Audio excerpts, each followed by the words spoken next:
Hi, I'm Jacqueline. And I'm Courtney, and this is Caffeinated Crimes. Welcome to Jacqueline trying to paint her nails at the same time as she records, like I do most weeks, and went to click to acknowledge that Courtney was recording the episode and almost knocked over my nail polish all over my computer. So Jacqueline, what did we say about here we multitasking last go. week? Yeah, I know. I'm just half-assing everything. That's just how we do. Yeah, So so I kind of almost want to leave in the oh shit at the beginning of the episode, but I don't know if people will think it was an accident. So I'll cut it. Okay, I'm gonna cut it. I'm gonna place it here. oh shit. Okay.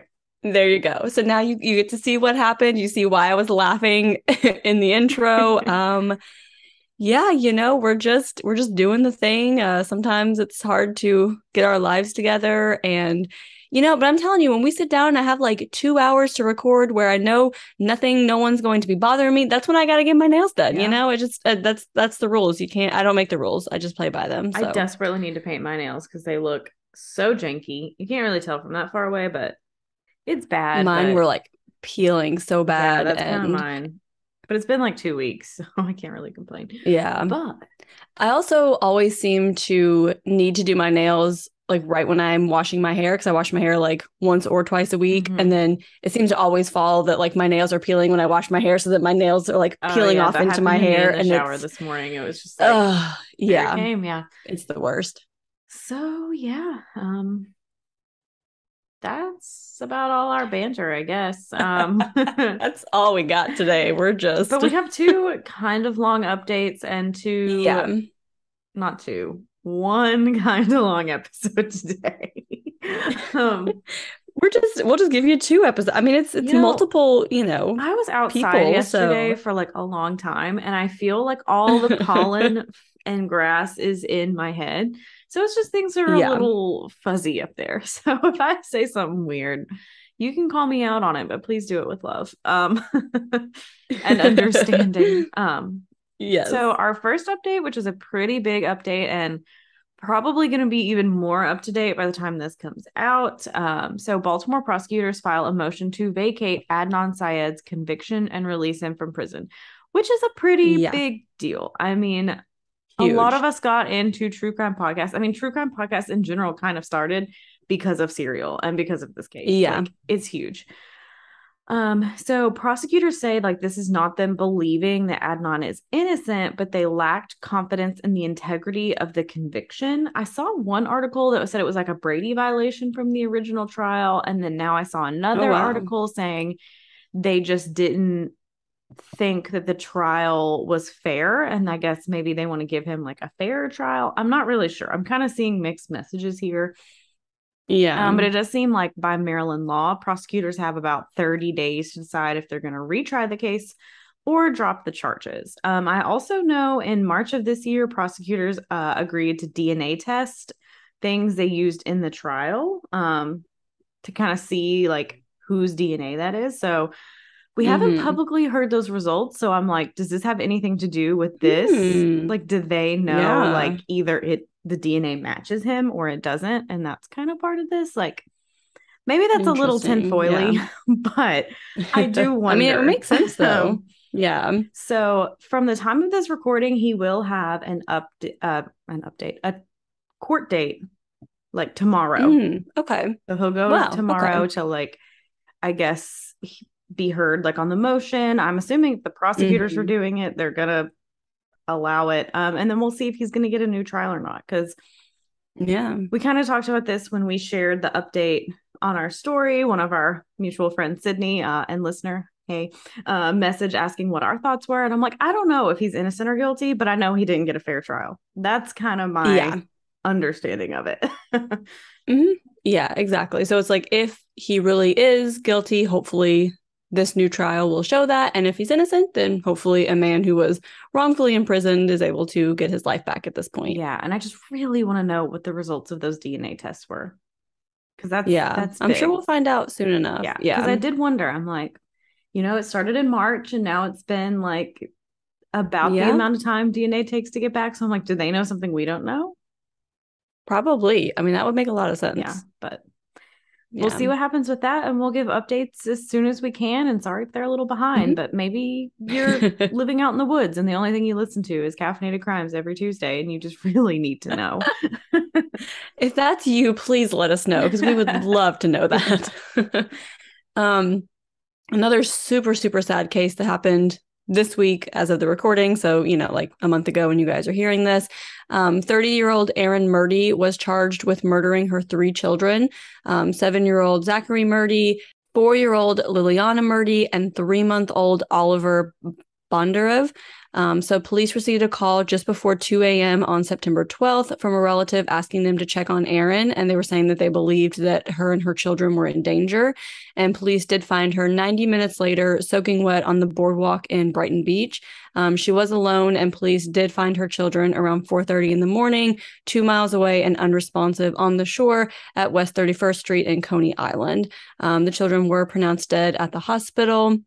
The city's Administration for Children's Services did find evidence to support an abuse or neglect claim against Erin in 2020. And last year, ACS started making more unannounced visits after several children's deaths where investigators believed ACS skipped steps to get things closed quickly or too early, children were dying. Yeah.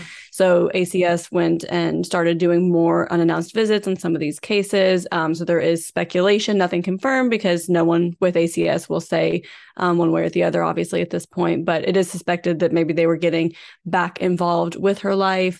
And Zachary's father, Derek Murdy, said that he fought for years to get custody of his son. He actually lives in Virginia. So I know he was trying really hard to get custody of his son and get him here. I'm pretty sure Zachary was his only biological child of the three. But yeah, just so tragic, so devastating. And you said she has been officially charged, right? I think you sent Yeah. me that Mm-hmm. update. Yeah.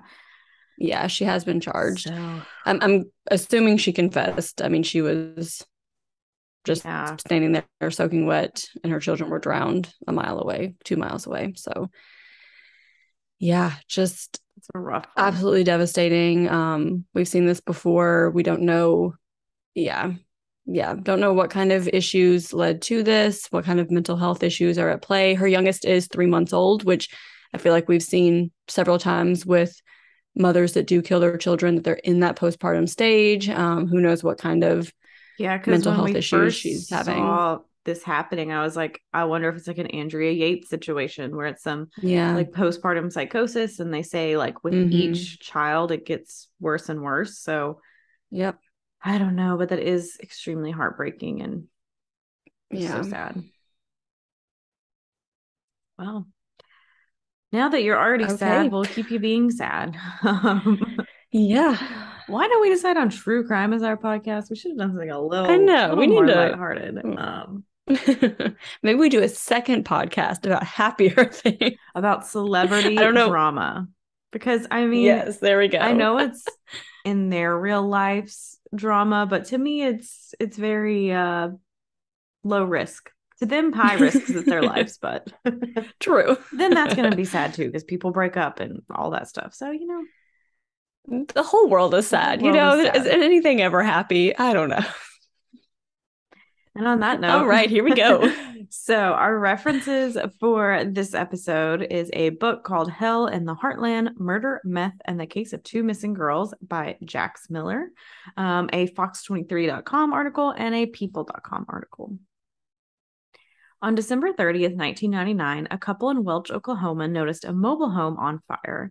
After the fire was put out, 2 people were confirmed dead and 2 more were missing, and it would be 19 years before these families had answers, and the 2 who were missing have never been found. So 37-year-old Kathy Freeman and her husband, 40-year-old Danny Freeman, lived in a 28 by 56-foot mobile home on a farm in Welch, Oklahoma, with their 16-year-old daughter, Ashley. So Kathy worked in an optometrist office, and Danny worked odd jobs and had trouble finding consistent work.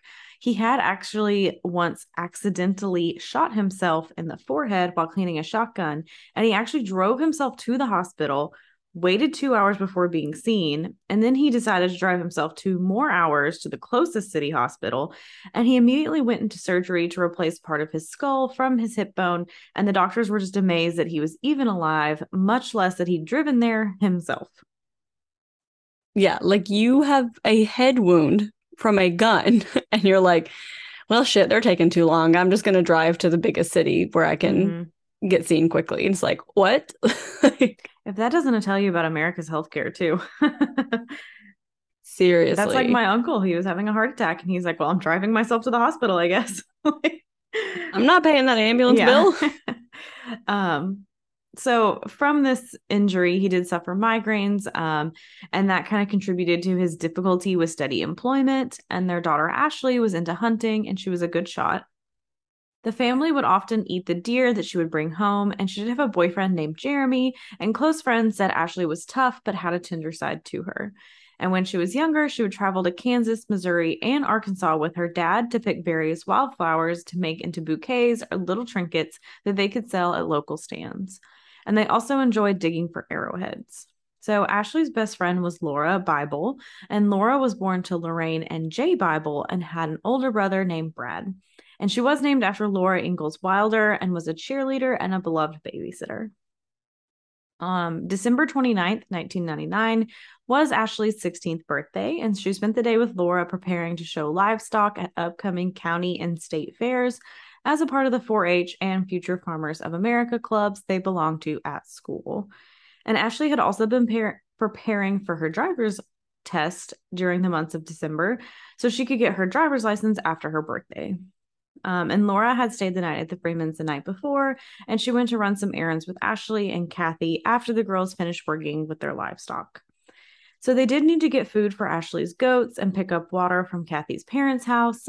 So the running water in the mobile home where they lived actually wasn't safe to drink. So they kind of had to always get water from somewhere else. And they also had a birthday dinner for Ashley at Pizza Hut, which I saw this. Do you guys remember, like in the 90s, early 2000s, how fun it was to go to Pizza Hut and sit down and like have a party? Like when I read this, I was like, this is the most 90s birthday party. Like a birthday party at Pizza Hut. You got the salad bar, you got your own personal pan pizza. I mean, Pizza Hut threw a good 90s birthday party. So it is bringing me back to that time. That is exactly what I thought. Same. So on the way home, they stopped by Laura's house so she could ask her parents if she could stay at Ashley's for another night. Her dad was home when they arrived, and she said she could stay, but she needed to be home by noon the next day so she could feed her animals. So she agreed, and she gets some clothes that she needs for the next day. And as they were leaving, Laura's mom arrived home, and she reminded Laura that she had a dentist appointment the next day. So she actually needed to be home by 8 a.m. in order to make this appointment. So Laura agreed and told both of her parents that she loved them. This would actually be the last time Laura's parents ever saw her. So Kathy, Ashley, and Laura stopped by a local convenience store that was owned by Ashley's boyfriend, Jeremy's grandmother, to pick up some things for Ashley's birthday celebration that night. They invited Jeremy to come too, and they all went back to the Freeman house where they had cake for Ashley's 16th birthday. And the next morning, December 30th, a couple that lived nearby was on their way to work a little before 6 a.m. when they saw flames in the distance. They got close and saw that the Freeman's home was on fire. So they went to a neighbor's house to ask to call 911, and the Welch Volunteer Fire Department arrived at 6:10 a.m., which was about 20 minutes after receiving the call. And it took between 1 and 3 hours to completely put out the fire, so sources do kind of vary on this, on the exact time. And at 7:30 a.m., a body was discovered inside Kathy and Danny's bedroom. The skull had been crushed by bricks from the collapsing ceiling, and the local sheriff, George Vaughn, from the Craig County Sheriff's Office, told his deputies to step back and wait for the Oklahoma State Bureau of Investigations to arrive. They're like, this is too much for us. Everyone just wait. We need to get the Oklahoma State in here. Yeah, they're like, we are not touching this, and we'll see why very, very shortly. So news quickly spread about the fire and death at the Freeman's house. A deputy went to McDonald's where Laura's mother, Lorraine, worked because he had noticed Laura's car at the Freeman's. So Lorraine picked up her husband, Jay, and Kathy's mom, Celeste, and the three arrived at the Freeman's at 9:15 a.m. So OSBI arrived around 11 a.m. And police had not continued searching the home after finding the first body. So no one knew if the other three occupants of the house were also dead or if they were hurt somewhere. And they don't really know like whose body it is. Like there's a lot of questions that we just don't really know the answer to yet. So the medical examiner, Donna Warren, showed up about 3:30 p.m. She had got caught up with a fatal car accident earlier that day and hadn't been able to make it there before then. So the body was lying face down across the bed, but sideways, so not as you normally would, like in a bed. And the medical examiner confirmed the body was that of a female. Her knees and feet were hanging off the side of the bed, and based on the age of the victim, the medical examiner believed the body belonged to Kathy Freeman. So OSBI turned the property over to Danny's stepbrother, Dwayne Vansel, and said there's nothing else they could do that night. They told him that some neighbors had reported seeing Danny driving through a nearby gate where a pond is with two girls and a white pickup truck. And they also asked Dwayne to look for Danny at the pond in the morning and contact them if they found him. So no search. Which is just the start of this absolutely insane investigation that you have someone who is dead. Mm-hmm. You have 3 people that are missing, and you're like, well, nothing else we can do tonight. Here we go. Property's yours. Yeah. Thank you. What? Have a good night. Like, you don't work bank hours. I'm sorry, OSBI. That's not how this works. And like you have like so many officers at your disposal. Even if it's not the OSBI, you have the local county officers or sheriff's department. Just have one of them sit outside and make sure no one like fucks with the scene, like basic shit. Right. And it's like, yeah, you probably have a small police force because you're a small town, but you're also a very small town in Oklahoma where you're not having a ton of crime. It's not like y'all are busy with a bunch of other stuff at this time. Like, get that overtime. You can just sit in your car and I guess read a book because Netflix didn't really exist then. I was just saying, and watch a movie. Have your little lamp light, your little reading lamp. What am I trying to say? The reading light that clips on your book. Yes, the book light. Good God. Yes. Yeah. I just think of also as a kid, which I think these were more the 2000s, probably wasn't there. Like those little things they'd put in the car that you could like put the DVDs in, and it was like the little tiny screen. Did you ever have one of those? It was like a portable DVD player. Like my parents would get it for us, like when we went to like Myrtle Beach, like we'd watch it because we couldn't buy a car that had the screens in it. Who could afford that? Not us.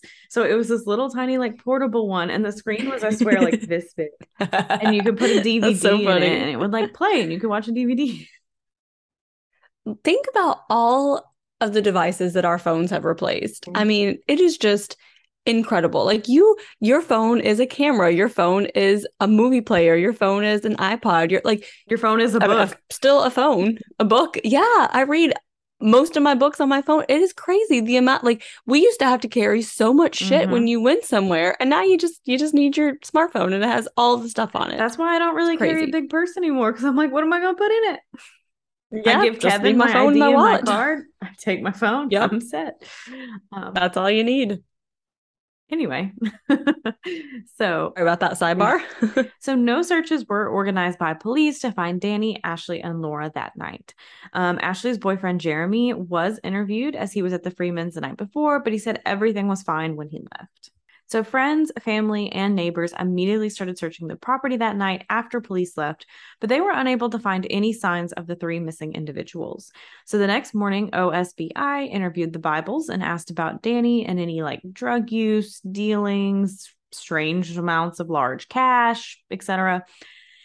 So they said they didn't know anything about that. And after their interview, the Bibles went to search the Freeman property again. So they lived on a 40-acre farm, and the houses were really far apart in that area.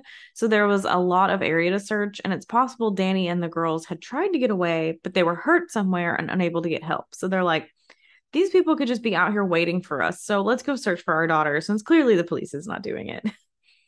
Yeah. And Dwayne searched the cabin where he and Danny grew up, but he hadn't found them there. There were rumors at this point that Danny had murdered Kathy and kidnapped the girls. So family and friends are really starting to like focus on like finding Danny. But police were still not searching for Danny or the girls. So, inside the mobile home, the Bibles were shocked to discover a second body near the corner of the bed that was partially covered by a deflated waterbed mattress. So, they were able to determine that the body was that of Danny Freeman, and he had been shot in the head. So, Danny was not the one responsible for this, did not kidnap the girls as they thought during that first day. So, the Bibles immediately called police, and the sheriff's office arrived between 7 and 7:30 in the morning and called OSBI again. Now, remember, this is the second day after this fire that they did not find this first body after police have supposedly searched the property. Yeah. And they immediately found the body when they went in the home. It was sort of covered, but it wasn't like super concealed. Yeah. And if like two people who have no knowledge of crime scene anything can find this body, you guys can find this body. So OSBI tried to make Lauren leave and said that she needed to let them do their job, but she refused because obviously she had been the one to find the second body that was almost in plain sight. So she's like, clearly you are not capable of doing your job. So no, I'm not going to leave and let you do your job. Like, I am inserting myself right now for, as we will see, the rest of her life, because she is not backing down. And a gun was found inside the bedroom, but it was out of arm's reach of either of the bodies. So they're like, okay, we don't think this was a murder-suicide. Like, it's far away from both of them. That's not what happened here. And Danny's autopsy did show that his collarbone had been broken and he had been shot through the jaw. And the Bible soon learned that Kathy's autopsy had shown that she had also been shot in the back of the head. So both of these individuals were dead before the fire started. They did not die in the fire. So clearly this is now a murder investigation, and there's still no sign of the missing girls. So OSBI told Lauren that they would officially be listing the girls as missing. And OSBI also said that gas was used to start the fire, but the families would later find out that the fire marshal's office was never contacted for an arson investigation. So they're just pulling it out their ass. They have no idea. It was gas. Now the sheriff's office is probably like, damn, we could have done a better job than this. Oh, we should have just kept this to ourselves. Whoops. So Lauren was able to get 150 volunteers to help search through debris from the trailer to find any sign of the missing girls. So they tore up the floorboards, like literally like tearing apart this entire house. They set up an assembly line so people would like carefully like sift through all of the debris, trying to find any sign or clues like that the girls had also died in the fire. But, at this point, like, you found two sort of complete bodies. You're assuming that you would find the other two bodies if they were there, but they're like, we have no idea what happened. Obviously, we have to do this investigation ourselves because the police are not going to be any help. So let's see what we can find. Yeah. And Jay and Dwayne also organized a grid search of the property, including people on horseback and in canoes in the waterways. And Danny had collected arrowheads and tomahawks and had them displayed on his wall and in cases in the home. And Dwayne noticed that some of them were missing. So he's wondering, like, was this a possible like motive for the murder, or was it an afterthought? Like the murderer saw it after and they're like, well, we can make some money on this, because some of them were pretty valuable. So they kind of have that in the back of their heads of like, when they're doing this investigation, was this a motive, getting some money from these arrowheads. And they also found Laura's purse in Ashley's bedroom with her ID and $200 of Christmas money inside, along with part of a burned pajama top. So, of course, at this point, like, there are rumors that Ashley and Laura had murdered Ashley's parents and had got on the run, but finding Laura's purse with the money inside makes this seem less likely. Like, if you're on the run, you're not going to leave $200 in cash. Like, that makes no sense. Especially like 1999 money, like $200, like that's a lot of money. And if you're going on the run, you need every cent that you can get. Yeah. And like I said, especially with it being cash and not like a credit card that could be traced to you, like that doesn't add up. And also, like, they're two teenage girls. What motive would they have to murder her parents, But anyway. So family and friends did locate 13 guns that the Freemans owned inside the home and put them outside for police to pick up and test. But they were never picked up and never tested. Like, they're like, here is something that could be evidence. We are literally laying it out here for you. Did not touch it. Police did look at the guns inside Ashley's boyfriend Jeremy's house, but they could tell they hadn't been recently fired. So I guess because he had been there the night before, they're like, let's look into him a little bit further. And like, the book said that there were like cobwebs on his gun. So they're like, okay, well, clearly these haven't been fired, which also, I mean, you could have disposed of another one that you had. But anyway, um, so the Bibles also hired a private investigator named Tom Pryor. And Tom Pryor found an insurance card on the property with a woman's name that was not associated with the Freeman. So he's like, this is kind of odd. Like, no one knows who this person is. It's found here on the property. So he did take the insurance card to the sheriff's office, but they didn't think it meant anything, so they didn't take it. So a local electric company set up stadium lights on the property so that the searches could continue at night. And the families were actually the ones who marked pieces of evidence for the police to come look at. So again, like literally this entire town is just taking over this investigation because the police are not. They're like, we're going to do your job for you. Here you go. But like it really shows like how much that community cared about like these missing girls, that like so many people are putting so much effort into finding them. And I'm sure this is something that like doesn't happen a lot like in this city, like town either. And they're like, okay, now like even the Oklahoma State Bureau of Investigations is not helping us. Like, we're going to do this. Like, we're going to get together and solve this. Yeah. Like this is a super small rural town, like kind of place where like your close neighbor is like more than a mile away, you know? Yeah. So 500 volunteers actually showed up to help search on day 3, which sounds like the whole damn town, apparently, because it was such a small town. And on January 1st, Laureen found out that the girls had never been reported as missing, like the OSBI agent told her they would be. So a couple days go by and they're not in any kind of national database. Again, 1999. This isn't like the 60s where these things didn't exist. Like, yeah, this is very easy to do, and they just never did. So she went down to the sheriff's office with Kathy's mother so both of them could report both girls missing, and they had flyers made and started handing them out. So as we've mentioned, there are like a lot of rumors going around at this point trying to determine like what is happening. Danny was known to smoke pot, and some people said that he was involved with making and selling meth as well. But many people close to Danny are like, no, that's not really true. Like, he was just into weed, like nothing else. And although toxicology reports were not included in Danny and Kathy's autopsies, there were also no signs of drug use found when the families meticulously searched the home. So again, it was destroyed by a fire, but they are going piece by piece through all of this debris, and they're not finding anything related to meth. Like, there's a lot of very obvious things related to meth that you would find. And it takes a lot to make meth. So it's not like that would be an easy thing to like just hide or not find. Exactly. Yeah. However, many did say that Danny had been acting paranoid in the weeks leading up to his death, and that he'd told several people that if something happened to him, they should look into the Craig County Sheriff's Office. So now to explain why Danny thought that, we need to back up a little bit and tell you the story of Shane Freeman. So Kathy and Danny's son and Ashley's brother Shane had died just 11 months before this fire. So Shane Freeman was handsome and a high school track star. He also played football and basketball, and everyone who knew him like mentioned what a fast runner he was. So Jax Miller, the investigator and author of this book, like when she would go to the town, like, oh, did you know Shane Freeman? And they're like, oh yeah, like he was so fast. Like that was just what everyone remembered about him. He was also part of the Future Homemakers of America Club and the Technology Student Association. He was really popular with the girls, somewhat of a rebel, like a lot of teenage boys are.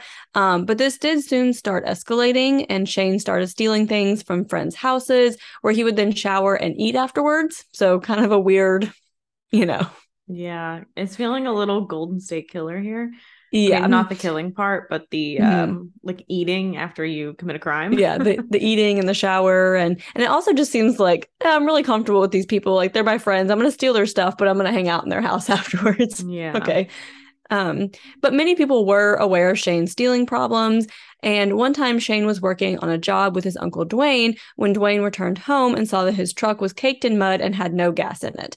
So he did know that Shane had been the one to steal it. So he took him to the Craig County Sheriff's Office to file a report just because he wanted to scare him. Like, he's not that upset about his truck, but he's like, this behavior is escalating. Like, I need to like scare some sense into him. Yeah. So the sheriff's office had Shane tour the jail, and they showed him like where he was headed if he was to continue this behavior. And they also requested that the family go to counseling. So good old Danny had a temper and didn't always treat Shane very well. One time, one of Shane's friends had fallen asleep in his bed, and Danny woke them up by hitting them and yelling homophobic slurs at them, and then chased them out of his house with a gun. So Danny's not the greatest guy here. Yeah. Yeah. Um, then in August of 1998, Shane's junior year of high school, he stole a phone cord from a house he had been working in with Dwayne because Danny had taken away his phone privileges. So Danny found the phone cord in Shane's room and severely beat him with it. Shane actually arrived at school that day bleeding through his shirt and didn't return home after school. So Danny reported Shane as a runaway, and Shane moved in with his friend Justin and his family. So on September 2nd, 1998, an arrest warrant was issued for Danny for felony injury of a minor child. He was arrested and released on a $5,000 bond. So Justin's parents got an apartment for Shane and Justin to move into by themselves, which is like super cool. Like, thanks. Like, I know, right? And Shane was continuing to rob houses, but he was consistently going to school. So he completed his general ed courses in the morning at the high school and then was bused to a vocational school in the afternoons where he studied mechanics. So he is like doing something, he's just got this stealing problem on the side. So on January 4th, 1999, Shane stole Justin's truck and got a gun and went to his grandma Celeste's house at 8:15 a.m. He told her that if he didn't get somewhere within the next 30 minutes, he would be killed. So Celeste is like, I don't know what you're talking about. Like, I don't really know if you're really in trouble, but like, sure, you can borrow my truck, whatever. And later, Justin would reveal that the Oklahoma Department of Human Services had knocked on the door of their apartment that morning and said Shane needed to go home because he was only 17. So obviously, Shane did not want to go home to his abusive father, so he went on the run. And Shane came upon an unlocked animal control vehicle and stole the officer's jacket and ticket book. And he had also previously stolen a red flashing light from another house. So I think we see where this is going. Yeah. So on January 5th, Shane went to his girlfriend's house and left around 5:30 p.m. He went to her basketball game at her school in Afton and left there around 10:45 p.m. He was seen by locals driving his grandma's truck on the morning of January 6th, and that night around 7:30 p.m., 17-year-old Sabrina Shivers and her friend were driving in McAllister. I'm really sorry, Oklahoma, if that's wrong, but this is about 150 miles from Welch. And this is when they were pulled over. So the officer took her license and registration and asked her to go with him to his vehicle. So she sat inside his truck while he searched her car, but someone passing by them thought the truck being used to pull over the girls didn't really look like a police car, and they contacted the authorities because they were suspicious. Because we see this a lot where like it's usually more like it's usually like really nefarious, you know what I mean? Like someone's pulling over like a woman to like basically kidnap her, so someone's like, this doesn't look right, I'm just gonna say I'm suspicious, I'm gonna call this in. Which, good for you for like being aware of your surroundings and something looks off here, like I'm gonna contact police and just make sure this is legit, especially with two young girls who like may not know what types of undercover vehicles police usually drive and don't know to kind of look out for this type of thing. Yeah. And I especially know too, like sometimes at night, I feel like you can't really see the car that well that's behind you. You Absolutely. And the officer usually shines that big flashlight in your eyes too at night, and you're just like, I can't see anything.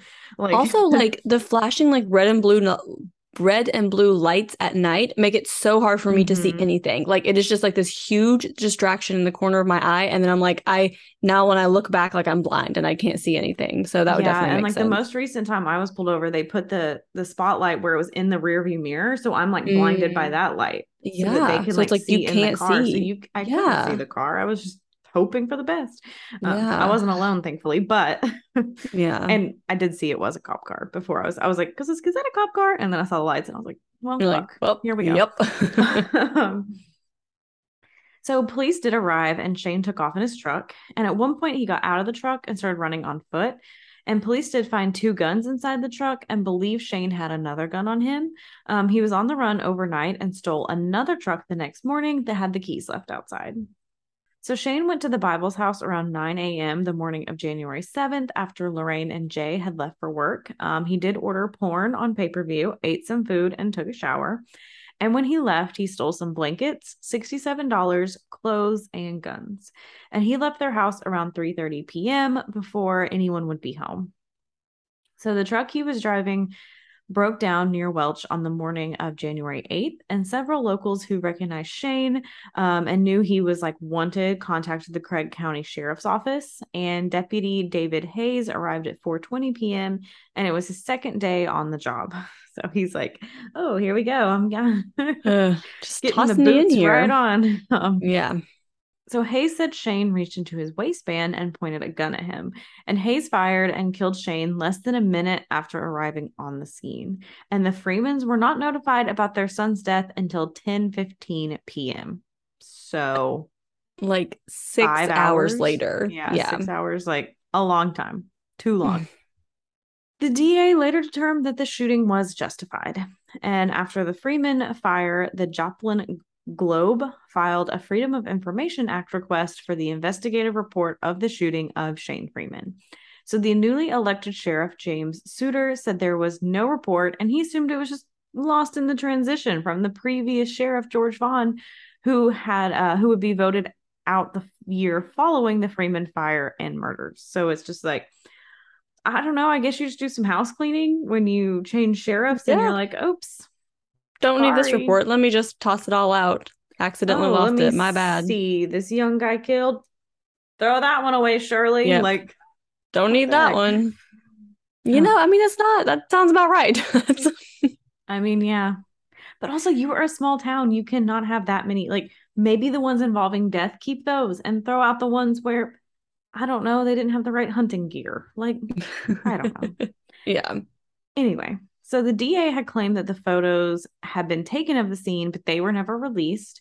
And finally, in 2002, the Joplin Globe received a 29-page investigative report, including an autopsy and medical examiner reports. However, when they were contacted by Jax Miller, who is the author of the book, they said they couldn't locate them. It's like supposedly eventually this report was given to someone, but then it's like, well, what took so long and what was added to or changed in the meantime? Yeah. But then like now the newspaper supposedly has it, and then later they're like, oh nope, we can't find it. So it's like, okay, something is going on with this report Yeah. here. So Kathy and her mom Celeste had written letters prior to Kathy's death discussing Shane's death and how they believed it was unjustified. And in these letters, they mentioned that it took the ambulance an hour and 20 minutes to arrive after the sheriff's office called them.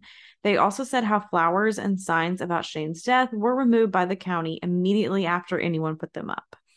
So the road where Shane was killed was also resurfaced the day after Shane's death, and street signs went missing that night. So it's like,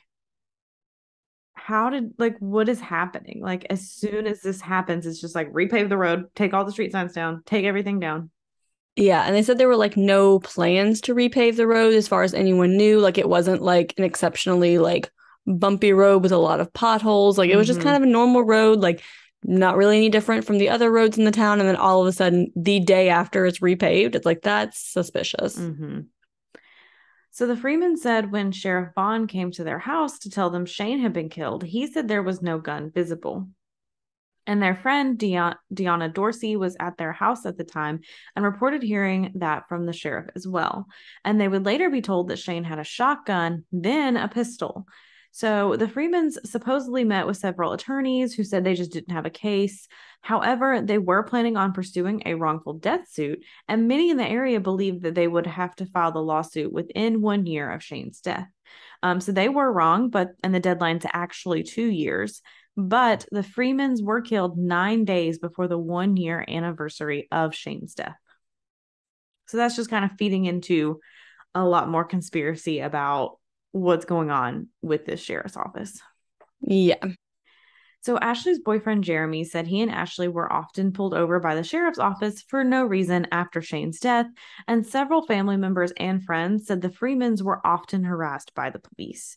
And after the Freemans were killed, many in the area believed that the sheriff's office had either committed the murders or had hired someone to do it.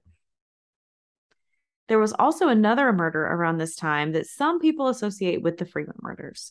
So earlier we mentioned the Freeman's friend, Deanna Dorsey, who was with the Freemans the night Shane was killed, and also reported hearing the sheriff say Shane had no visible gun. She was 45 years old and a nurse at Craig County General Hospital. She was kind, religious woman, and a wife and a mother.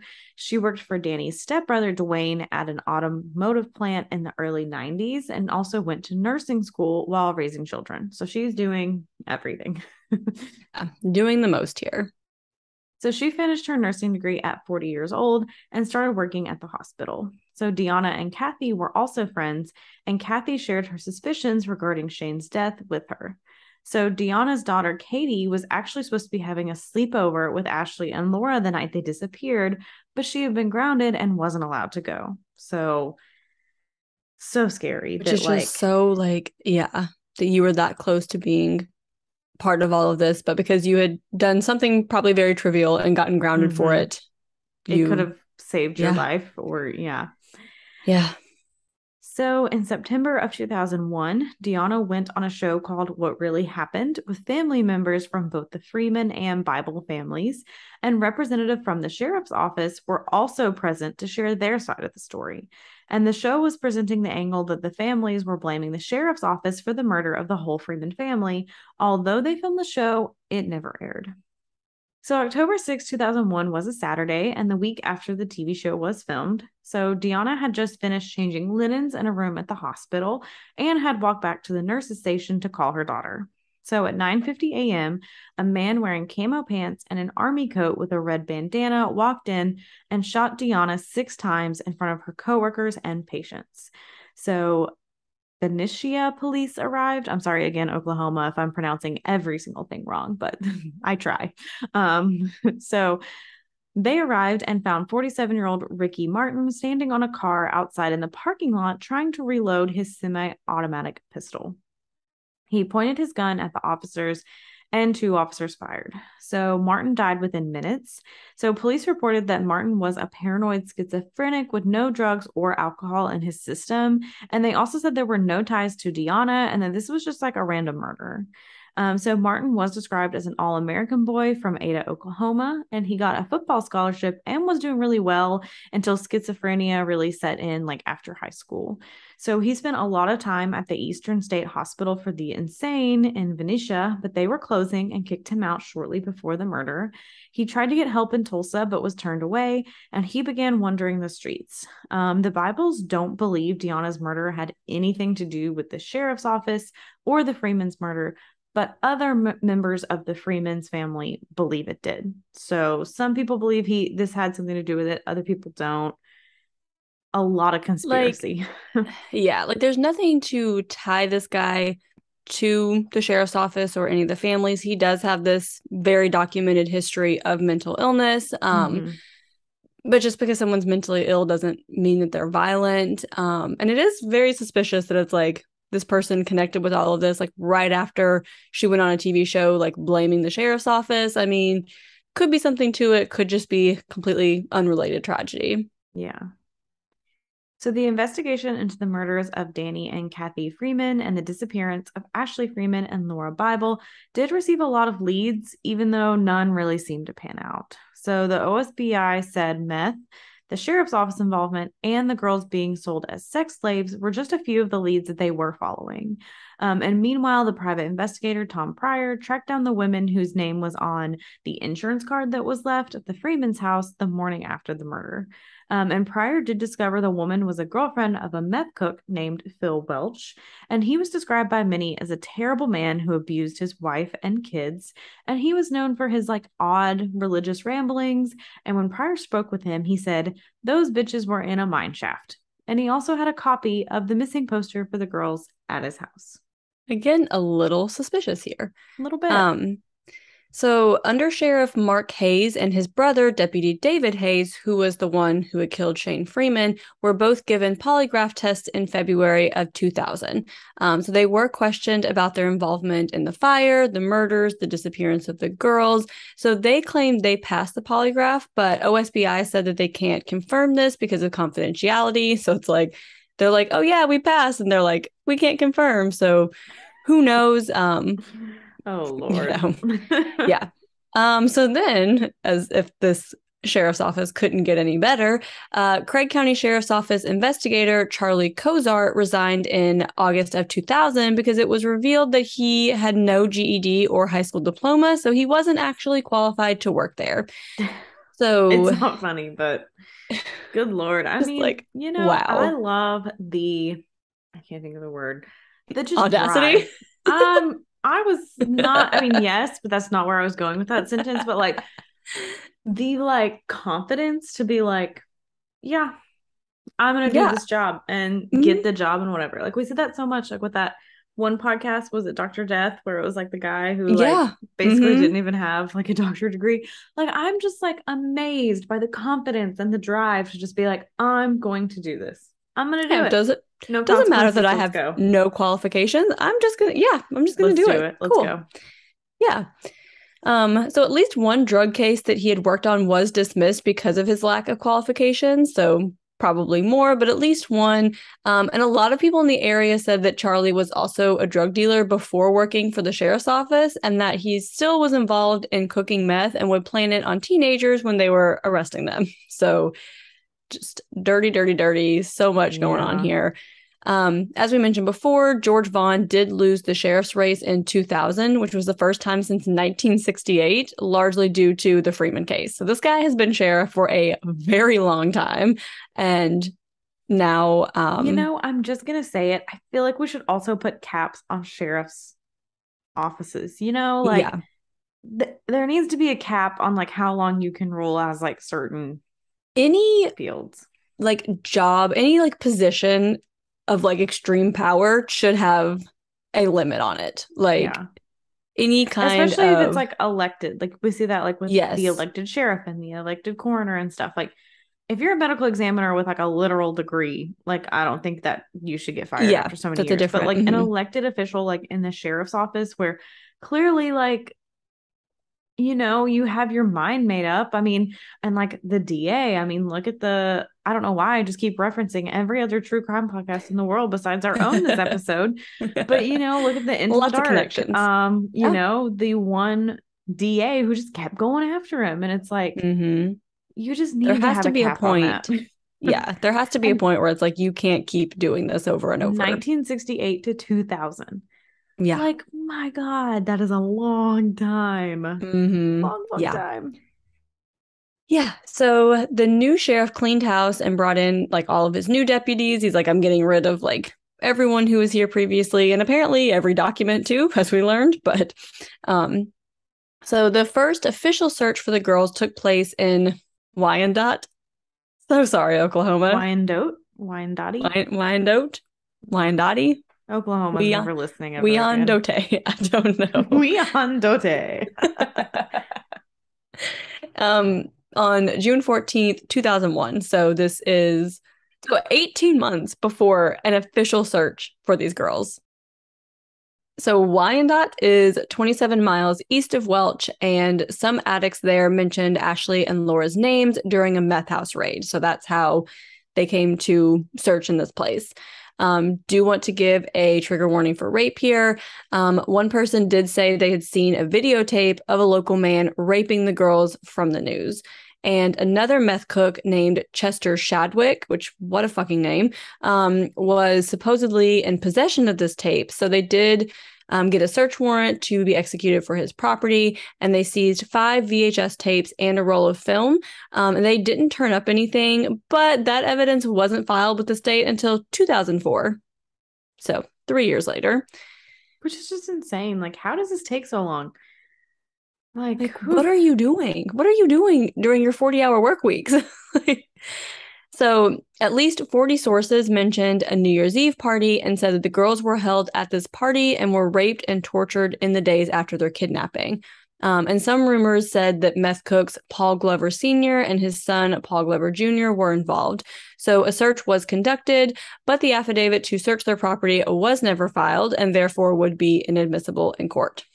So it's just like, and that affidavit wouldn't be filed for 17 years. That's I just just, crazy. Like, I have how no do we words. not have any of the forms from Shane Yeah. Freeman's murder, but you still have the affidavit? from 17 years ago. Like that makes me think, like, with the Emmett Till case, how they finally just Mm-hmm. found that like arrest warrant Yep. for that woman. And I'm like, it took you how long? How Yeah. did that still exist? And then there's this other stuff that's just gone. This other Yeah. It's important like, stuff how that's does this just not happen? there. Yeah. So sources did say the girls were seen playing pool and looking uncomfortable at the Glovers' house.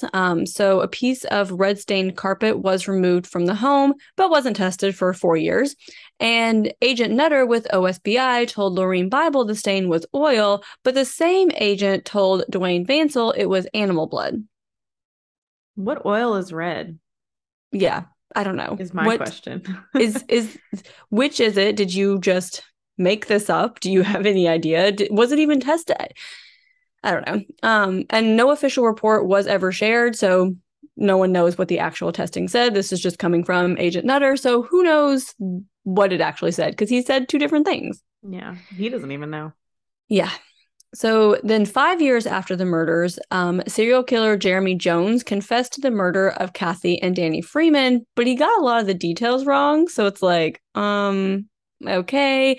And interview tapes show that when Jeremy would start to get details wrong, the police would pause the tape so they could take a convenient smoke break or bathroom break. And then when the tape restarted, Jeremy suddenly had all the right details. It's I hate this amazing shit. what a smoke break can do for your memory. Oh boy, oh boy, oh boy, oh boy. So Jones would later recant and did apologize to the family for falsely confessing. Maybe we'll do his story at some point, but he actually committed a very similar murder around this area. I can't remember if it was in Oklahoma or if it was like Nebraska or some neighboring state, but it was a very similar like mobile home fire type situation. So at Mm-hmm. first they're like, well, maybe that's why he got the details confused because he didn't, and he was on meth at the time and like he didn't realize, Yeah. but maybe we'll cover that one. And serial killer Tommy Lynn Sells, who we have talked about before, also falsely confessed to these murders. So, and I'm sure probably other people, but Yeah. at least those two. So the Freemans had Ashley legally declared dead in 2010 so that her grandfather could claim the property that was, left to her, but she was Mm-hmm. missing. So, no one was able to like take it over unless she was declared dead. And the Bibles chose not to have Laura declared dead at that time. So the Bibles did start a Facebook page in January of 2016 looking for tips, and they did receive a lot of tips. And Lauria Bible personally looked into all of them, even though a lot of them like weren't true. But she's like, whatever information you share, I will look into. It was all anonymous, so she's like, I will never give the Mm-hmm. police your name. All I will do is share the information. Again, like she made this her lifelong mission to find out what happened to her daughter. Yeah.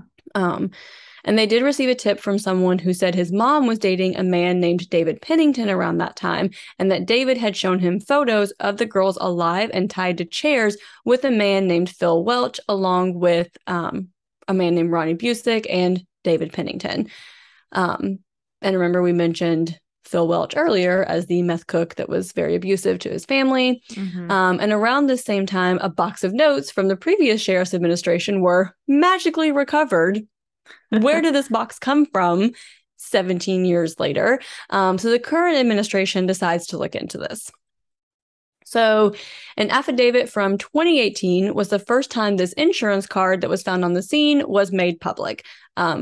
Remember way back the beginning of this story, Courtney mentioned the private investigator found this insurance card for someone that was not related to the Freemans and tried to give it to the police, and they're like, no, we don't want anything to do with this. This doesn't mean anything. So previous records did show that police interviewed the woman whose name was on the insurance card on January 3rd, 2000. And she's like, I don't know why it's there. I don't know how my car insurance card ended up on this property. How odd. Yeah. Like, how many of those do you have just floating around? Like, I mean, I this guess maybe isn't. if you are just like handing them out, you know what I No, it's like mean? her Like, insurance card. Like her car insurance card. oh, Yeah. I thought it Yeah. was like a business card. I Like, thought the same thing at first, so I probably should have made it clear in I the thought notes it that that was was not. like, yeah, I thought the okay. same thing too, because I was like, oh, well, that's not, but no, like you're like from your car Gotcha. insurance Okay. company that like proves So yeah, you that have is a car lot insurance. more. specific. Because I was like, I mean, I guess like the police, like they find a business card, people hand those out all the time. Yeah. Okay, so yeah, this makes a lot more sense. My bad. Sorry, I should have made that more clear. I just thought that I was dumb for assuming the same thing. So I was like, oh, obviously that's what, but okay, yeah. Probably other people thought Our the same insurance thing. cards So are sorry all on about our that. phones now, so we don't even remember they existed. Exactly. What is that? um, Another thing that your cell phone replaced. So So remember, this girl was a girlfriend of Phil Welch. So the girl whose insurance card was found on the property was dating Phil Welch. And police also spoke to another one of Phil Welch's girlfriends on January 9th, 2001, and she confirmed that Phil had the girl's missing poster and that she had also seen the photos and videos of Phil with the girls. So many people saw these photos and videos. Mm-hmm.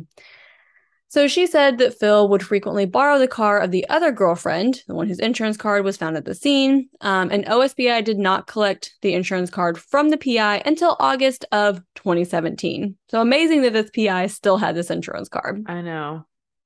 And meanwhile, PI Pryor had tracked down the first girlfriend the night Danny and Kathy were murdered and located her vehicle in a salvage lot. And inside the vehicle, he could see girls' clothing and also a rental receipt for a home that Phil Welch was living in. This is the night of the fires. Yeah. He found this. So he asked police to process it for evidence, but they said the vehicle had been through too many hands at that point for them to process it. But if it's still like, if it doesn't lead you to like who did it, it still leads you to where are they? Right? Like, what? Even if you can't use that in a court case, okay, we're still trying to find two missing girls who, as we will find out, were alive at that point. Yeah. So like that's the thing is it's like, okay, yeah, like this might not be a good piece of evidence, but like we're trying to find people here. Exactly. Like we're not worrying about admissibility in court at this point. We're worrying about any clues that can lead us to these girls. Mm-hmm. So the combination of all of this information, so the book goes really in depth about like they're all anonymous reports, so we don't have any names or anything, but all of the people who came forward to Lorraine's Facebook page with similar information of we saw these photos, we saw these videos, there was this New Year's Eve party, all of this is being shared. So all of this information led to the arrest of 67-year-old Ronnie Busick in April of 2018. Unfortunately, Phil Welch died in 2007 and David Pennington died in 2015, so no charges were ever brought against them. Both of them were longtime meth users that pretty much lived together so that they could cook meth together. They did have like separate houses with their families, but they mostly stayed in their meth trailer together. And a lot of people in the town described being afraid of them. Like they were like, when their names got brought up, it was like, and this is why it took so long for this information to be shared with the Bible and with police, because everyone was afraid of them. They're like, if we talk, we're going to be dead too. Yeah. So Busick was charged with 4 counts first-degree murder, 2 counts kidnapping, and 1 count arson. So backing up a little bit, 2 years after the incident, Busick had told a witness that he didn't shoot Kathy and Danny, but he did stay behind to help David set the house on fire. He also said they kept the girls alive for several days and raped and tortured them before they killed them. That witness, actually, though, did go to police immediately, but his information wasn't followed up on until this new administration went through this random box of notes and found his name written on a scrap piece of paper. Wow. Yeah. Another anonymous source told police that David Pennington wasn't the same after this New Year's Eve party, and this source also reported seeing the photos that others had mentioned and said that he spoke with OSBI in 2005, many years before these people were arrested. And I get you can't arrest someone just off of like the word of someone else, but it's like, what effort did you put into finding these videos other than that one single search? Like people have, like multiple people gave you these guys' names and nothing was looked into. Yeah. So in his interrogation, Busick said Welch and Pennington buried the girls and he didn't know where. Busick had been shot in the head in 1978, and that, along with long-term meth use, did lead to a lot of memory problems. So some people are like, he's purposefully not sharing this information. And other people are like, I think he really just has no idea. Like he was involved, but he can't remember. And another anonymous source reported that the three men were engaged in a drug deal with Kathy and Danny when the girls walked in. He also said that he overheard Phil and David talking about being worried about this insurance card, so they must have realized that they dropped it or that people were looking into it when they started interviewing his girlfriend. Someone else told police that the three men were there because Danny owed them money. And David's stepdaughter said that he told her the girls' bodies were in the mine shaft. Again, multiple sources with the same information. Yeah. So in October of 2020, Busick finally shared the information he did remember about that day. So he said that Phil had arrived at the Freeman's house with a loaded shotgun, and something happened that caused Danny to reach for the gun, and Phil shot him and then shot Kathy right after. Busick said he and David waited in the car until Phil called them in to steal guns and marijuana and set the house on fire. When they were leaving, they saw Ashley and Lauria hiding in the pasture. He said they kidnapped them and kept them alive for 2 weeks, where they injected them with meth, raped them, and then strangled them to death. Busick accepted a plea deal for accessory to murder with a sentence of 5 years in prison and 5 years probation in exchange for revealing the location of Ashley and Laura's bodies. So Busick took authorities to the mine shaft where he believed the girls were left, but their bodies have never been located. So because he didn't hold up his end of the plea deal, his sentence was changed to 10 years, but that included the 2 that he had already spent in jail. So yeah, not even 10 that years. much. Yeah. Yeah. As recently as 2017, I'm not sure if this is still true because I couldn't find anything after that, but as recently as 2017, there was still a reward in place for any information that leads to the discovery of Laura and Ashley's bodies. So if you have any information, please contact the OSBI hotline at 1-800-522-8017. And that is the murders of Danny Freeman, Kathy Freeman, Deanna Dorsey, and the kidnapping, rape, and murder of Ashley Freeman and Lauria Bible, and the death of Shane Freeman. A lot of tragedy and craziness in that case. Like so much like misconduct and just absolute, that's what I'm looking for. Just like the police not doing their damn jobs. Like you didn't even find the second body like back on day 1. Yeah. And then you've had all this information in boxes for years and years that you just did not follow up on. Like there's no reason that it should have taken this long for the families to get justice. And again, if they had processed the girlfriend's car on that first night, they may have found the girls who were alive for 2 weeks after they were kidnapped. Like 2 weeks if those they girls had were started alive. like the day the fire was found, they may have found them. I mean, it wasn't that small of a town.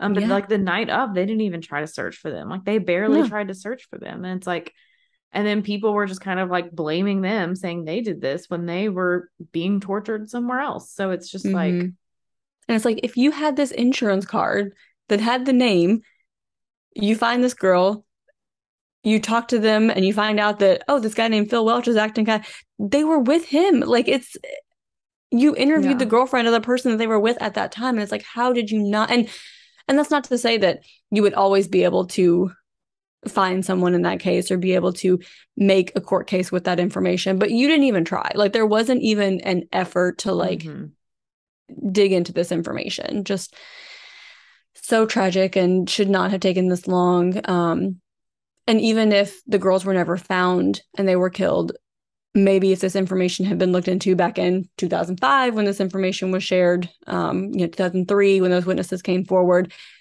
maybe Busick would have remembered where the bodies were at that point and could have given the family some closure, Yeah. Because that is the thing, long-term drug use and like getting shot in the head, like you just might not remember as much. I mean, I think if he would have gotten a lesser sentence and he knew, he would have said it. So I do just wonder like if his brain was just I do think he just really has no idea. And also like in such a big rural area, it's like it's hard to find, I can't remember exactly where it was, especially so many years later at this point. Yeah. Always a awkward transition, but let's try to end this on a happy note. Courtney, what is your perk of the week? So my perk of the week is after 5 years of being with Kevin, I finally got him to go to the fair with me. He did refuse to even try to win me a stuffed animal because which is just Kevin. So rude. So rude. I mean, I'm a 28-year-old woman. I just want a stuffed little something. Right? Exactly. Like you just want your significant other to win you something. It's not that Yeah, I hard. just want you to show your manliness and hit those balloons and win me that dumb little thing. Yeah, I know. It was definitely a waste of money. So it's obvious he shouldn't have done it, but he could have just for the theatrics of it, but it's fine. Exactly. It's a good time I anyway. finally got him to go to the fair with me. And honestly, guys, I'm very low key at the fair. I don't want to ride any of those janky rides. That shit scares Mm, the hell out of me. yeah. I just want to eat some food. Exactly. I want to eat the food. I want to people watch. I want to Hmm. listen to some music, you know? Yeah, that's all I want. And I finally got it. I did. So that is my perk of the week is I got to go to the fair and it was a lot of fun. And I will Nice. say sometimes walking around the fair, I look around at everyone and I'm like, wow, all y'all look like a bunch of crackheads. But I guess the I fair is mean, pretty cheap, so that's yeah. something people can do. Um, but it was a lot of fun and it was kind of fun watching the rides. Like I would never in a million years do those janky rides. I did when I was Hmm. young, when I was a kid, I would do that, but Yeah. now, no, thank you. Yeah, But it's no. fun watching everyone else do them. So that was fun. Got to see the petting zoo, eat all the food, all good Hmm. stuff. So that is my perk of the week. Jacqueline, what is your perk of the week? So my perk of the week is the book Fly Away by Kristen Hanna, which is the sequel to Firefly Lane, which I'm pretty sure was a perk of the week like last year whenever I read that book. So good. I was nervous about the sequel because sequels are always kind of hit and miss, you know, and it's Hmm. like sometimes it's unnecessary. And also because I felt like the ending of Firefly Lane was so perfect that I was like, I don't know what this sequel is, but it was so good. I loved it. Hmm. I was downright offended by the reviews. Like it got really bad reviews, and I don't understand why everyone else hated it. So, maybe this is a bad perk of the week because maybe other people will read it and also hate it. But I loved it. I thought it was wonderful. It was one of those that like it's so hard to put down. Hmm. But yeah, I read that this week, and it's one of those that sticks with you too. That it's like you still think about the characters in the story like after you finish it, and even reading, the two other books that I'm currently reading, like I still think about um that book and the storyline and the messages and yeah, but it was super, Yeah. super good. I definitely recommend it. I finished a good book last night. Maybe In Mm. Another Life by Taylor Jenkins Reid. It was Oh, very that good. is a I mean, good I love one. any book by her, but that Hmm. one was good too. Yeah. Um, Probably wasn't my favorite of hers, but I always enjoy reading all of hers. Hmm. So, but yeah, if you want to tell us about your fair experience, about what books you're reading, your thoughts on this case, on Adnan's case, on anything else we talked about at the beginning, you can do so on Twitter. I don't know why I did Twitter first, but I'm gonna go with it. Twitter at Yep. Calf Crimes Pod. That's CAFF Crimes Pod. Instagram, Caffeinated Crimes Pod. Facebook, Caffeinated Crimes Podcast. TikTok is Caffeinated Crimes. YouTube's Caffeinated Crimes Podcast. You can email us at caffeinatedcrimespod@gmail.com. And if you feel so inclined, you'll get monthly bonus episodes, monthly video episodes that are completely unedited. So on those, if we just say all the wrong things the whole time, it stays in because we just don't feel like editing it. Yeah. And then you can get our Discord channel, just a lot of great perks over there, quarterly gifts, pin and sticker, all kinds of goodies. You can do so at patreon.com/caffeinated crimes. And as always, any reviews that you can leave us on any of the places, Apple Podcast is preferable if you can because it is the most well known, where we get the most downloads. Helps us get noticed a little bit more. Spotify, Google Play, wherever. I don't know, Google Play Mhm. has a rating system. Wherever you listen, if there's somewhere that you can say like 5 stars, I love these girls. That is much appreciated and helps us get bumped up a little bit more. Yeah, always appreciate it. I already said that. Anyway, In the meantime, go have a cup of coffee. and don't commit a crime.